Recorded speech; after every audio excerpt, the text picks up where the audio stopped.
Hi, this is Child Development 110. We're talking in Module 3, the third reading, the forms of child abuse and ethical responsibilities. Welcome. We'll we'll jump right in. And again, for the class that's here, if you guys have any questions at any time, just raise your hand, start talking, or put it in the chat.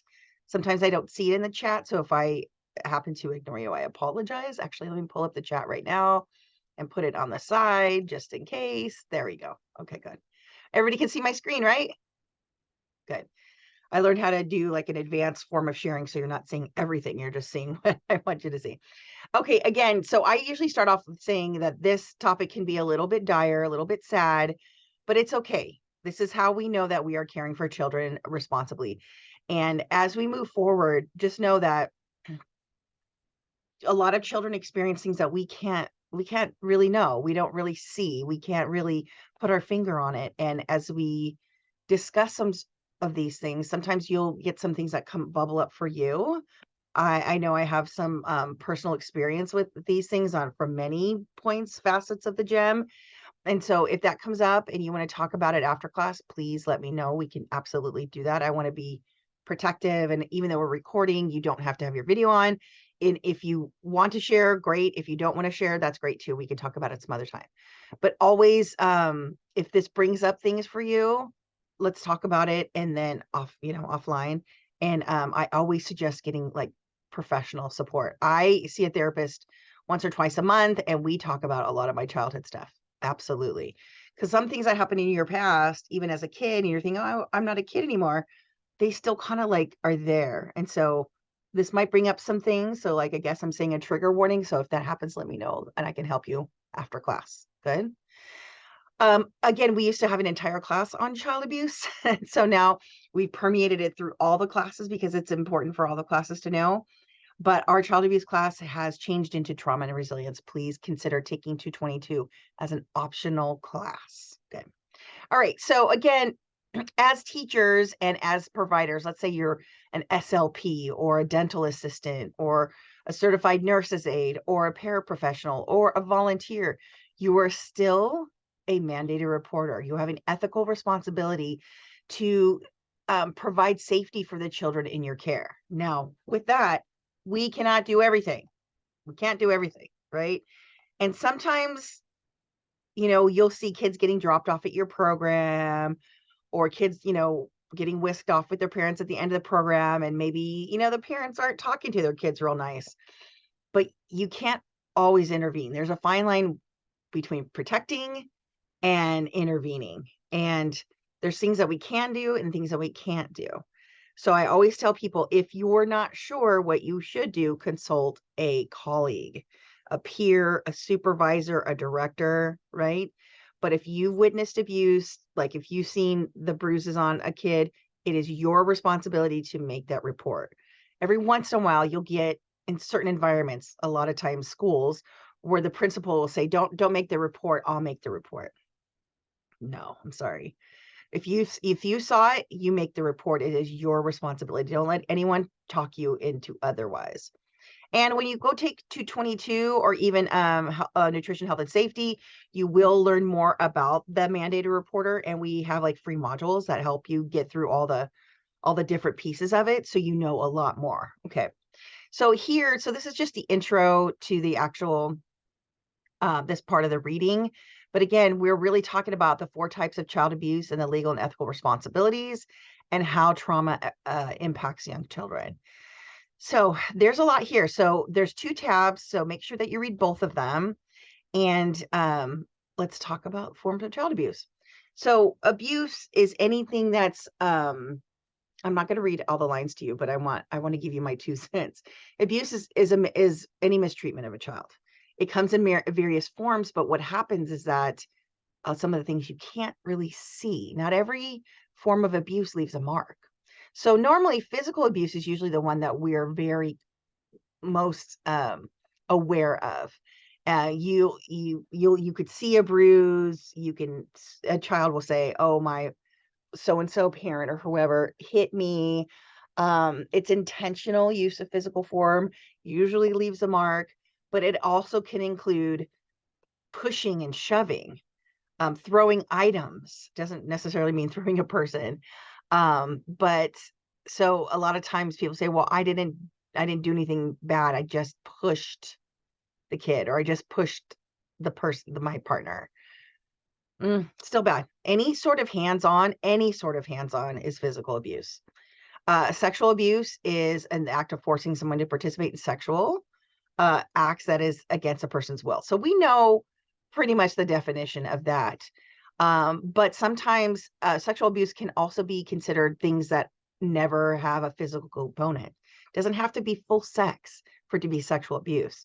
Sometimes the coercion of having a child undress and take pictures of them, or taking pictures of a child, like maybe in the bath, even in secret. We've heard some creepy stories out there. That is still considered sexual abuse, right? So psychological abuse is the one that is a little bit harder to pinpoint, because a lot of times it's very verbal in its basis. There's less hands-on, but there's more like, well, if you do that sort of thing, I'll be mad at you. If you tell them our secret, I'll never be your friend again. Give me $20 so I treat you nicer. Things like that. It's very psychological. It's very utilizing mental manipulation, and usually against a child, but psychological abuse can also be used against an adult too. All of these things can be used against an adult. So, but the sad part is that even though there's 3 types of child abuse, physical, sexual, and psychological, the biggest one is neglect, which is the hardest one to prove, right? So you can have a kid coming to school who, sometimes you'll see this in a program where this kid is super friendly and they love all the teachers. They might have some friends, but they really orient to the teachers. They are comfortable with talking with adults. They want to say, hey, look at what I did, look what I got, look at what I'm doing. They're very open and gregarious, and you're thinking, oh, this is such a great kid. But what you don't see, and I'm not saying all kids who are gregarious and outgoing are experience abuse, but sometimes there's kids experiencing neglect at home, and they go home, maybe they get picked up by a sibling, or even transportation, or maybe even a grandparent, or even a parent. And when they get home, that caretaker doesn't really pay attention to that child. So sometimes you have 5-year-olds making their own dinner, washing their own clothes, or clues like they're wearing the same clothes all week, because there's not a 5-year-old who's like, I need to wash my clothes. Like, right? So it's hard, because sometimes you don't see the neglect, and sometimes you see it's very obvious. You'll see sometimes where kids are a little sneaky and might be sneaking a second snack, or maybe manipulating another kid to get their second snack, or they fight the washing of the hands. They aren't interested in potty training, or they just, potty training is a big struggle. So sometimes there's these really subtle clues, but it's still very, very, very, very hard to prove. So you have to, when you're making a report, and we'll talk about this in a second, when you make a report, you have to have facts. You can't be like, well, I feel, or I have this suspicion. And yes, you can call on suspicion, and then you let the hotline people, the child abuse hotline people, make that choice. Sometimes they're just collecting information, and then collect a lot of information, and then go out and make a report. So what I'm saying to you is all these different forms can warrant a report, but some are harder to prove. So if I ask you a question, what's the most common form of child abuse? What would it be?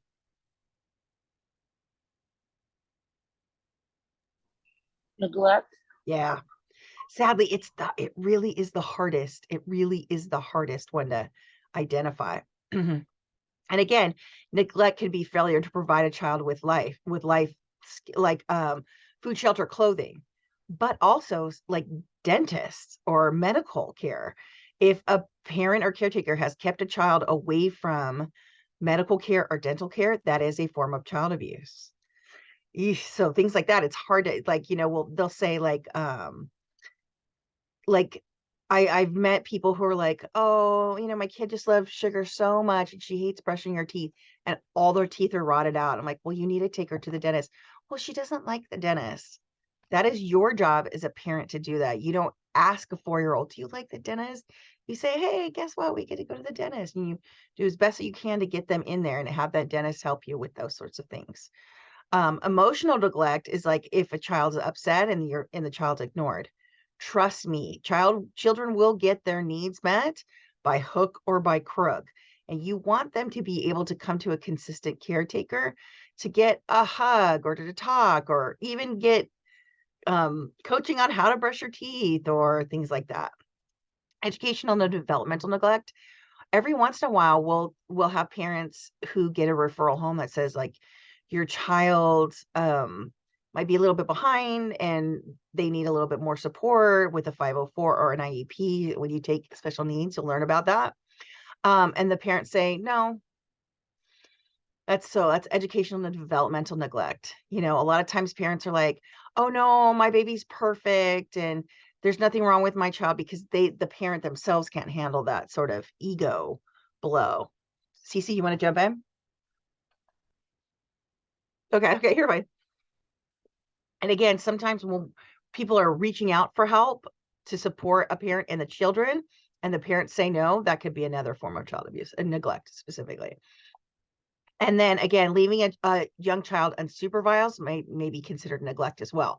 What I understand is that California state law is that a 13-year-old can be left alone. In my house, no, because my 13-year-old is developmentally delayed. And even though he's 16 now, I can't really leave him more than 10 minutes or else homie's going to be like literally eating raw sugar out of like a sugar like canister. It's like, and that's not like unsafe, but it's unhealthy, right? So I mean, he just got a brand new house key for his 16th birthday. And so, but I only let him be home alone for about 10 or 15 minutes. So it's a tough one. Just because a child is of age doesn't mean that they should be left unsupervised. Yeah. So again, these are very complex issues. A lot of times, unfortunately, parents grew up with a lot of child abuse. And so when they're acting the same way that they were acted towards as children, a lot of times people don't see what that means. People just, well, this is how my parents treated me, so suck it up. This generation, you guys are just a bunch of snowflakes. No, this is I tell it. Even yesterday, the kid had a rough day at school and he was very mean to his teachers. And I said, listen, just because you've seen other people act that way doesn't mean that you need to act that way, right? And so again, parents a lot of times carry on this same way of acting, but those ways of acting that last generation are not acceptable now. Like again, I'm a Gen Xer, so I experienced a lot of physical abuse, and it was a lot more common back then. And now it's less common, but it still happens. And just know that in our country, it's not illegal to spank your child within reason. That's a hard concept. I'm telling you, no child abuse, no child abuse. But there are certain instances that it's okay, right? Never in anger, always for a teaching opportunity. So one time Peyton ran out in the street and I popped him over the diaper. It got his attention. That's really what the point was. It wasn't like I was mad. I was a little scared. And so it's things like that. So, but in other countries, that would have been illegal. So in our country, it's not illegal to put your hands on a child, but it has to be within very small margins of what's okay. When in doubt, don't do it. When in doubt, don't touch them. So I remember my son was learning about child abuse and made a report. I think I made this comment in the video on one of the instruction videos that he was choking on a piece of gum. He was about 6 or 7, choking on a piece of gum, and I went and swept, for health and safety and first aid, you sweep their mouth. I don't have nails. I wasn't wearing any rings. And then somebody, I don't know, he reported to somebody, my mommy scratched my throat. And I was like, so sure enough, we have like an emergency social worker coming in. We need to know if you scratch his throat. And I was like, you're welcome to go look. It's embarrassing having somebody come to your house as a mandated reporter, but I said, it's weird, but I want my son to know that he's not being abused and that he is safe. And, maybe he misunderstood or who he told misunderstood. And that kind of situation. I was like, again, I don't have a lot of nails.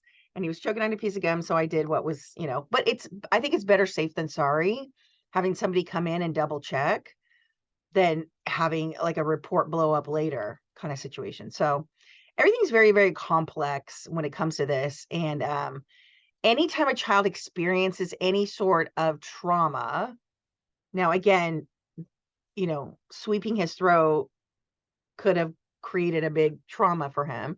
I haven't heard about it since then. But anytime a child experiences trauma, even if they're watching parents fight, I have a friend of mine whose parents would always fight behind closed doors, but she would think the worst of it because they'd be throwing stuff at each other. And she was like, oh my God, I thought they were going to kill each other. So sometimes being an ear witness to an adult fight is even more traumatic than seeing one. I'm not saying one's better than the other. I'm just saying anytime a child has experienced any sort of trauma, it will stick with them. Specifically, just witnessing an argument can cause 6 to 8 hours of this brain that goes into survival mode. And when your brain is in survival mode, nothing else matters. You can't learn, you can't follow the rules a lot of times. You might be daydreaming, you may be distracted, you may be replaying it. Kids who are little exposed to trauma have foundations of the rest of their life built in trauma. And especially if you're, let's say, 5 or 6, you don't really have a lot of words to talk out. That was really traumatic for me. No, you're like, mommy and daddy were fighting and I was scared. So to really have therapy to let those things off, the younger you are, it takes a little bit longer to deal with, right? So again, this risk of developing lifelong social, emotional, and health problems, yeah, is a big deal. In fact, we learned about this childhood experiences. This was a study that was, conducted by the CDC and Kaiser Permanente. And it's a fascinating study because it really talks about how adverse childhood experiences, or ACEs, literally have a link to heart disease, depression, suicidality, and a shortened lifespan, up to 10 to 20 years of a shorter lifespan because of early child abuse. So, like I said, there's very small certain circumstances where hands on a child is okay, but keep that to a super duper minimum because you don't know what traumatizes a child. Maybe it's not traumatizing for you when you got a hand over the diaper when you were a kid because that was easy on you, but that may be the biggest thing that they experienced. And so it stuck with them forever, right? So do we have children so they can have a short, unhealthy life? No, we have children so they can have an amazing life. And what happens is that people don't realize that yelling at your partner can create health issues in your own children. And even severe neglect can lower IQ points by up to 30 points. So even a child with an average IQ of 100 now has a high IQ of 70, and 69 is intellectually disabled. So you could take a normally developed child and they end up going into special education just because of neglect. The hand's never on them. Oof. So there's a lot. I'm not going to show you the video. I want you guys to watch those on your own. But again, according to the CDC, this is the Center for Disease Control. It's in Atlanta. It's in charge of all of the any sort of disease in the United States. ACEs are really shown in there, and there's some really, see, this is the website there. There's some really good books. There's really great TED Talks. There's a bunch of different things that talk about ACEs. But essentially you get a score after you take the ACE test. You can take that in 222. But it increases things like substance abuse and misuse, mental health problems, instability. It's really hard. It's really hard. So the more harmonious a child's upbringing is, the better, obviously. But people are people, and we can't tell everybody to, be cool. Don't do that. Don't do this. It happens. Even some abuse between siblings can count as ACEs. Let's say you were never physically abused, but you were called an a-hole every single day. That would up your ACE score. Yeah. And so the higher your ACE score, the more of these factors you may have linked to that. Oh, it's hard. It's hard because we don't ever get the time back. But what you can do is then mitigate what you need to do to, talk it out or heal from it or move forward and do a lot of self-care and try to rebalance.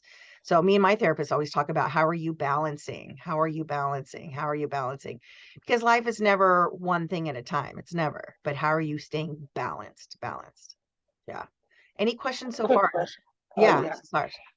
But what about like for cultural like preferences? How some people can be biased towards other cultures and then automatically assume that it's a form of abuse if that is displayed in their culture. Yeah, so Like how that's can you hard. make That's it? hard too, because we want to be culturally adaptive and aware and sensitive.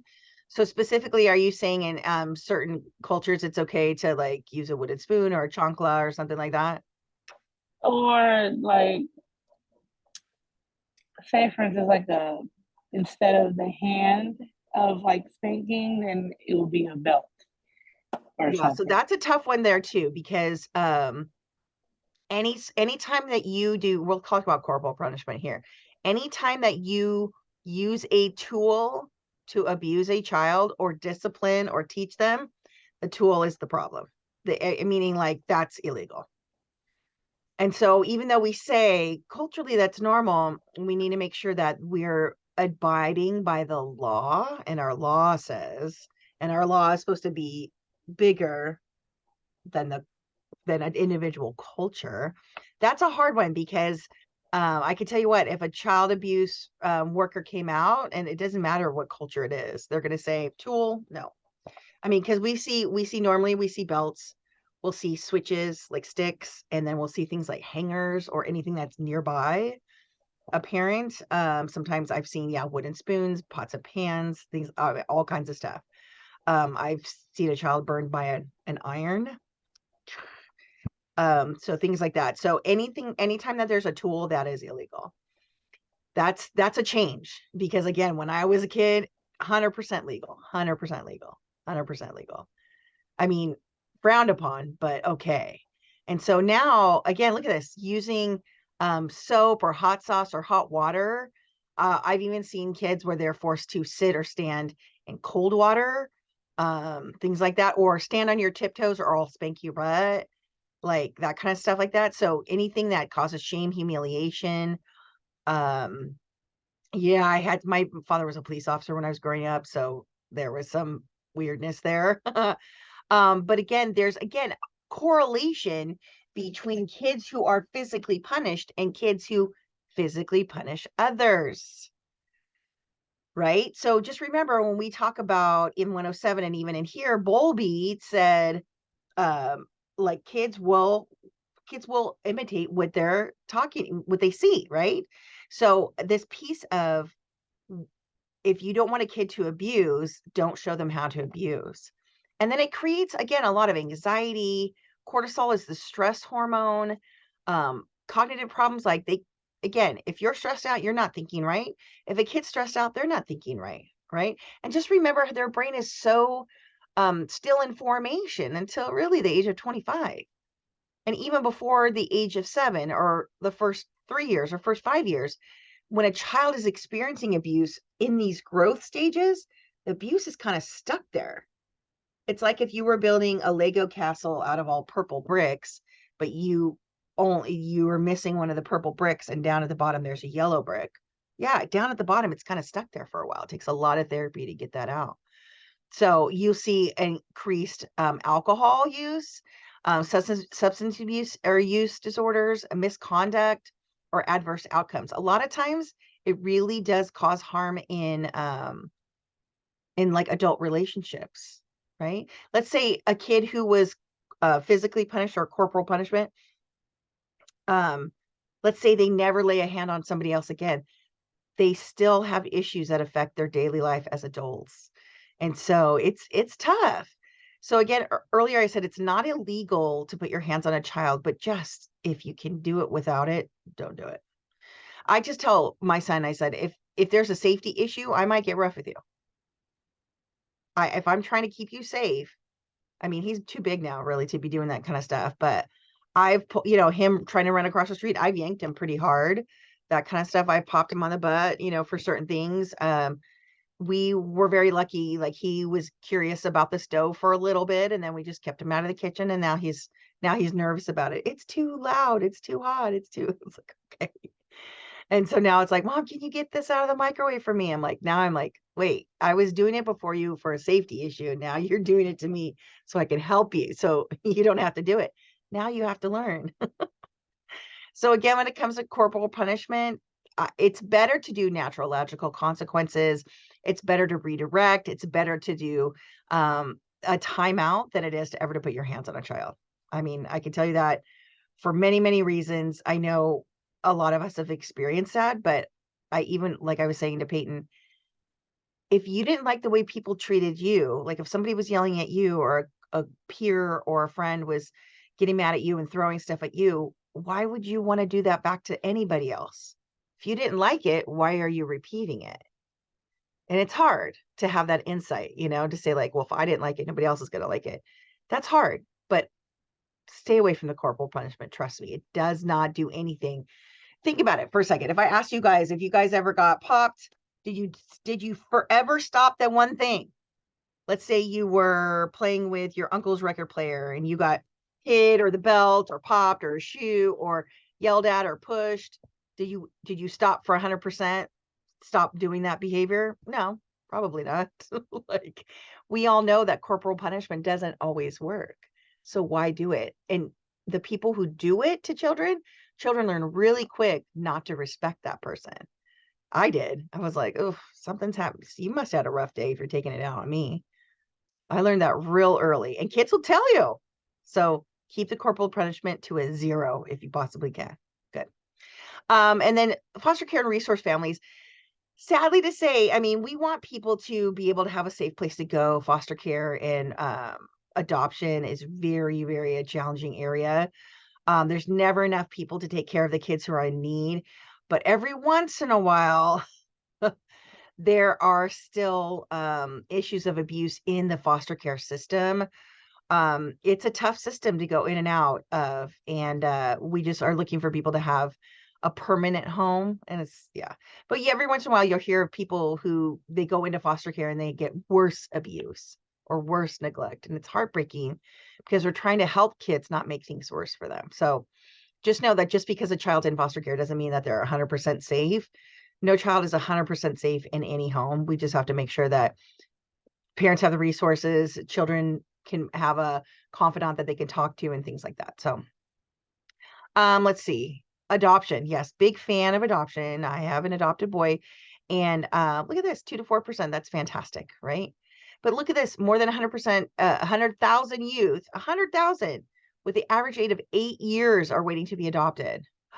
I can tell you right now, if you were interested in adopting, if you want an infant, it takes a while. But if you are open for ages 2 and up, you could probably get one within a month or so. Not kidding. Not kidding. You could get placed. You have to get fingerprinted, and they come and check out your house and do a bunch of different things, make sure that you're okay. But there's so many kids who need foster care and adoption. You can get one real quick if you really needed one. Yeah, right. So again, types of adoptive families, there's so many different types. We particularly used open adoption. And so we knew the birth mother beforehand. Unfortunately, she passed away about a week after he was born. So otherwise, we were really interested in having her around because, we want our son to know where he came from. And he doesn't really have any ties anymore. But, again, we adopted him at an infant domestically. He's from San Bernardino. But you can do transnational or international adoption. I have several friends with kids from Guatemala. Kin is meaning like, your cousin's niece has a kid she can't take care of. That's a real quick way to adopt. You barely have to go to court. It's just like private paperwork. It's fantastic. Sometimes you adopt out of foster care. Sometimes you adopt as a step parent. And you can even adopt embryos and create a family through surrogacy. So really, really cool. What happens is that I don't really have a direct comparison between having a biological child and an adopted child, but I have asked parents who do. I know several families who have, you may have heard the story where like, we were trying to get pregnant, so we adopted and then we got pregnant. So you'll have a biological child and an adopted child. And then and I asked them, who do you mama bear for harder? Like, who are you more protective of, your biological child or your adopted child? And they all say my adopted child. There's this weird kind of like, I made this baby, he or she'll be fine. Like, you'll be fine. This one, oh, like you don't, like you were adopted or you were abandoned, or I still have to care for you more. It's a really interesting phenomenon, and I think it's great. I mean, I'm not saying that your biological child gets less care. I think there's just in your mind you're thinking, well, I'm tough, you got half of me, so you're going to be tough, you'll be okay, this one over here might not be so okay. It's really interesting. So I'm curious about that. And even in this family, even though it looks like two kids are adopted, this could have been a child from a previous relationship, and same here. So again, this could be a blended family, and then they go to their other parents' house, and there's other kids over there too. So again, the nature of families is changing so much, but there's so many different things that can happen. We are looking at child abuse in this section, but oftentimes the level of child abuse is less with adopted children. It's really interesting. So again, we have a bunch of different options here, and even this term special needs, it says children with physical, behavioral, or mental impairments. What happens is that um, you can have a typically developed child who just happens to be over the age of 3, and they consider that special needs, because it's better to adopt earlier to bond quickly or more robustly than to have a child who maybe have attachment issues because they're a little bit older. So again, when people say, "Oh, I want to adopt like a 3-year-old, but I don't want special needs," well, a 3-year-old is inherently special needs because they've been through the system or they've been bouncing around and things like that, which is really kind of interesting. So, whew, it's a lot. It's a lot. So, levels of openness and degrees of contact. Again, this is if you have an adopted child or a child that from foster care. We talk about my son's birth mother.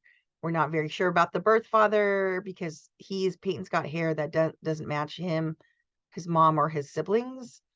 And she was married at the time, so we kind of leave that alone, only because in the state of California, the biological parent has retreat rights until the child's 18. So my child's 16. And so if there was an unnamed father who learned that he was the father of my adopted child, that father may have access to the child until the child's 18.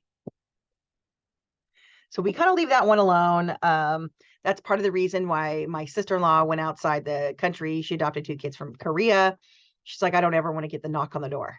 I was like, well, we don't know who that knock on the door is going to be. So we're just waiting at the clock for 2 years. So again, you'll hear me say my child. Yeah, we don't ever say we gave she gave the child up. You say we placed the child. We place a child in foster care. We place a child in adoption, right? Or we need to find you a family to have this baby. You need to keep your baby. It's not, we need to make the less stigma for women to be able to relinquish their child to a family who's able to take that child. And again, we are open for open adoption, meaning having his birth mom in his life this whole time. Because I'm pretty good with boundaries. Like, okay, you're invited, but I'm the mom, right? We just didn't get that wish, right? And we don't say an available child. We say a child in need, or we don't say, we adopted this child. Hold on. We adopted this child and we paid, we joke around about it because you don't ever buy a person, right? You can't say, oh, our adoption fees to buy this baby was, nope, we don't buy humans. We don't buy humans, not anymore, at least.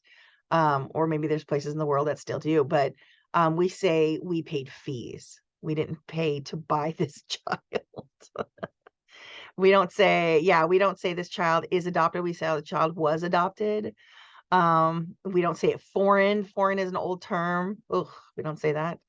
We don't say handicapped either. That's an old term, or a hard to place child. We just say a child with unique needs. Or I don't even like the term special needs, because special needs is a program at school. Unique needs to me is more personal, more humanistic. We don't say foreign. We don't say, why aren't you going to keep your baby? Trust me, I'm only a mother because somebody was brave enough to place their child with me. I'm only a mother. I'm only a mother because another mother was confident enough. Ugh, it's the weirdest, trust me. It's the weirdest thing. Like, thank you for, I mean, trust me, after the baby was born and they were both still in the hospital and we went to visit the baby and then we went to visit the birth mom, they were in the same hospital. I was like, should I get her flowers? Like, I don't, thanks for giving me your baby. Like, it's no, thank you for choosing adoption as a placement for, your child. And we still talk about it. My son is still upset, he still has, I never got to meet my birth mom and this and that and this and that. And I have friends that I've had my whole life that are adopted and we've had to talk with them. And it's always kind of sad for a minute, thinking that I have all these questions about people who were my family and now I don't know any of those things. We do have some information and we give them a little bit of information here and there. But make sure that you're watching these videos that are embedded. They're so great. There's so much good stuff in there. And so let's go to the second tab. Are Any those questions? videos required? No, but they help kind of illustrate. So this one here, we can prevent ACEs. That's just a good one. And then this one down here for types of families, it's a good one too. They're only 2 minutes. So just watch them. They're super cute, super fun. I don't think they give you too much new information, but they're visual. And a lot of times that we are visual learners, it helps kind of connect the information together. So, and if you guys ever have questions on adoption, I'm here for it. So please ask me. I will answer as many questions as I can. I can point you in the right direction. If you are looking for, if you know somebody or you're looking for birth parents, I have friends who do that, connect people. I have friends who are adopted who've met their birth families. Like I said, I've grown up with adopted people. And so, yeah. So let me know if you ever have questions. We'll get you kind of sparked on another line. Okay. So mandated reporter and ethical responsibilities. So again, as an early learning professional, let's say, even if you're volunteering, you need to be a mandated reporter. Now, again, sometimes when I say volunteering and some people are volunteering at churches handle it a little bit different, but at the same time, any teacher, any person who is in charge of children in the state of California is a mandated reporter. So don't let anybody tell you it's like, oh, we don't do that here. We don't report those things here. Yes, you should. Because think about it. I mean, this is a hard concept to think about. If you could help a child not be abused, would you? Yeah. So don't ever hide behind somebody else telling you, don't worry about that. Don't worry about that. And if you're unsure, consult with somebody else at your center. And if you're still unsure, ask me. And again, I will even walk you. I've sat with students and walked them through how to call the mandated reporter hotline. And just remember, you can call them, and that doesn't necessarily mean that they're going to make a report, but you did your job. I've been a mandated reporter since 1992. Oh my Lord in heaven, that's like 30 something years. Yeah, that's like 30 something years. And it's uncomfortable, but like I said, I'd rather speak the harsh truth than the pretty lie. I'd rather advocate for a child than have them be hurt. And yes, there have been times when I have called and they said there's nothing we can do, but I was in tears because it was a bad situation. But it wasn't something that was explained to me. It was a friend talking about her like brother-in-law's uncle. It was so far removed from me, but these two girls were unsafe every single day. And all the child abuse people could say was like, well, we can note it, but we can't do anything about it. And it was hard. That was a hard one for me. I'll never forget that. I was like, you need to go help these two girls. And they're like, well, we can't really do anything because we don't know if that's true or not. I said, can you at least go out and check? Oh, and trust me, I've even made a call. This is a weird one. I even made a call one time. I was at the car wash on like 17th and the 5. There's like a car wash there. there was a dad and a kid, again, well dressed. Nobody was upset. Nothing seemed out of the ordinary. Kid was maybe 4 years old. And there was like a mini mart and then the gas station. And then in between, there was like a place where they put the dumpsters, right? But behind the dumpsters, there was like a ladder over the fence. And so this dad like literally reaches over the fence. You see this little ladder peeking up. He pulls this ladder up and pulls it down. And then him and the kid climb up this ladder and then go down the other side. I was like, what is happening right now? Like, what is happening right now? And then I was like on the phone, kind of like walking around and whatever, just kind of hanging out. And then a lady came and did that too, but she had a kid in a stroller. Parked the stroller behind the garbage little bin covered area and put the baby on the hip and climbed up and over the ladder. I was like, what is happening right now? It was the most bizarre thing. I can't even describe it to you. Yeah, I called the police. I was like, I mean, I called the child abuse hotline and they said, well, we can't come out because they're not your clients. You don't know their names. We don't know where they live, blah, blah, blah. So I called the police, asked for a welfare check. And then I called the neighborhood association back there and I said, hey, I don't know if they're homeless, and I have nothing against homeless or unhoused or whatever, but let's get them supports. I don't want ever kid to be like, hey, do you remember when we were little and we lived like behind the gas station? I don't know whatever came of it. And I don't really go to that car wash anymore, but every once in a while I'll go by there and just to check to see if that ladder's still there. It's just really, really odd. So again, if you're not sure, consult and then make a call and let the child abuse people make their choice. You did what you did to make sure that you, as much as you could do, but that doesn't necessarily mean that everything is going to get fixed right away. It's a hard choice to actually make that call. And then when you do and they don't want to do anything about it, it's heartbreaking. Okay. So mandated reporting training, this is a link to that, but it's free in the state of California. I would say go ahead and look at those things. But again, in 222, we assign that. And then also in health, safety, nutrition, we assign it sometimes. And so if you have your certificate, or even if you did your certificate, got your certificate at your place of business, hold on to that because we can use it. I think we allow it for, if it was done in the last 6 months, then it's still good to go. Yeah. So again, if you're school personnel, even if you are the lunch lady, mandated reporter, any childcare providers, a mandated reporter, any mental and social health providers, any law enforcement, clergy, other professionals, again, dentists, LVNs, volunteers, things like that, everything. Let's keep our children safer than not. That's what I tell people. Okay. Now, childcare providers, again, this can mean anybody that's licensed, administrator, employee, a licensee, anything, private or public. Everybody is a mandated reporter. In fact, if you're a mandated reporter and you don't make a report, you could have legal somebody could press charges against you, or you could be sued in civil court. We've heard of things like that, especially in LA County. There was one a few years ago, and the social workers did not check in on the kid like they said they did. They were making up their paperwork, and the kid died severely from severe abuse. And so the social workers are on the hook.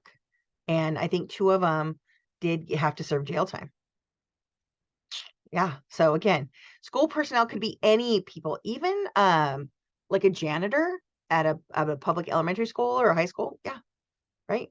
So anybody who is an employee, a Head Start teacher, a licensing worker, anybody, athletic coach, they have to go through the same training you have to go through. Yeah. Every single one. Right. And so you can even, you can report it here, or I can give you guys the 800 number for Orange County. It's not even 800 number. I'm putting it in the chat here. It's 714. Oh my gosh, did I forget it? Nope. 970 1000. 970 1000. Another way you can look it up is putting here. Or you can also call you can also look up OC child abuse. You can also look up 211 OC. That'll give you any sort of or you can call the non-emergent. Oh, what's this for? In case you would like to make a report, non-emergent police line for your city. So let's say you wanted to let's say you heard your neighbors freaking out or whatnot, and you wanted to call or you wanted to contact somebody. You can contact any of these people, and they will direct you where to go, where to make any sort of report. And they'll ask you, are you a mandated reporter? If you've taken the training or you are working with children, your answer is yes. If you're not, they'll still take the information. I mean, anybody can call these lines. Yeah, trust me. I've had to make, and they're 24 hours, by the way. So this 970-1000. I called them one time at like 4 a.m. on like Easter Sunday. They're there. Yeah. So again, our ethical responsibilities, and like I said to you before, don't ever let somebody take the responsibility away of you making a report if you're the one who's seen it. I've seen bruises on kids. I've seen cigarette burns, whatnot. It's you see it, you report it, period. Right? And here is our number one, our ethical responsibilities as child development people, because this is our national association. This is our professional association that keeps us all together as one unit. It doesn't matter what state you live in or Puerto Rico or outlying, right? We call it NAEYC or NACY. And we have an ethical code of conduct that says here, of all, we shall not harm children. If you are a person who harms children, you are not a child care worker, period. Do not harm children. That is the opposite of our job. We shall not participate in practices that are emotionally damaging. We don't call kids like shorty or shrimpy, even calling kids cutie or sweetie or darling, or, oh, you're so beautiful. That might not be good either. We are here to help children, not hurt them. We are not doing emotional damage, physical damage. We're not being disrespectful, degrading, or you like, oh, it's okay, sweetie, you're cute. You don't have to be smart. Don't ever do that, please. Nothing dangerous, exploitative, or intimidating to children. I one time I was working with some preschoolers, and there's one kid who wanted to run his tricycle into the fence. You'll get one of those kids like all the time. Every year, there's always one kid who just wants to bash it into the fence. And the other teachers were like, why are you letting him do that? And I said, listen, he's not bashing hard enough. He has a smile on his face. He's clearly getting some stimulatory input. And we made it a game. We made it a counting game. So I said he can only sing his ABCs while he's doing it. And if he skips a letter, he has to stop and go play somewhere else. So I made it like a learning game. So yes, he did it 26 times in a row. And so I made him learn his ABCs real quick too. So it was one of these things where I'm like, why are you letting him do that? It looks really harmful. I said, I assessed the situation. He is safe. It actually is a functional activity at this point. So just remember, number one, we protect children. Why would we go into this work if we weren't here to protect children? But it's your ethical responsibility. And I guarantee you, if you were working at a center and you did not report child abuse, you can be fired or worse. Ugh, so there's a lot there. Ugh. So the first part we talked about what types of child abuse neglect, what it looks like, and then mandated reporting and ethical responsibilities. It's a lot, but here's the deal. You're helping children. That's the bottom line. You're helping children. So I would rather have a weird, uncomfortable feeling in the pit of my stomach, knowing that that child is going to be safe because I'm an adult and I can handle that discomfort. I don't want a child to be in harm's way or uncomfortable or discomforted in any way if I can help them as an older and wiser person that's been on the planet longer.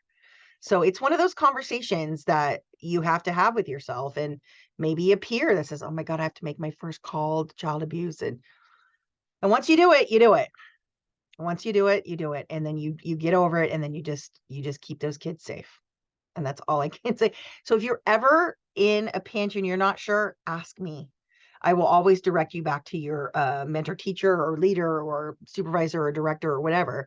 But I have no problems talking out what could be your suspicions or your concerns and things like that. So it's a lot, but I'm here for it. And that's for any time anybody watches this video in any class at any semester. I'm here for it. Does that make sense? Okay, I'm going to stop the recording.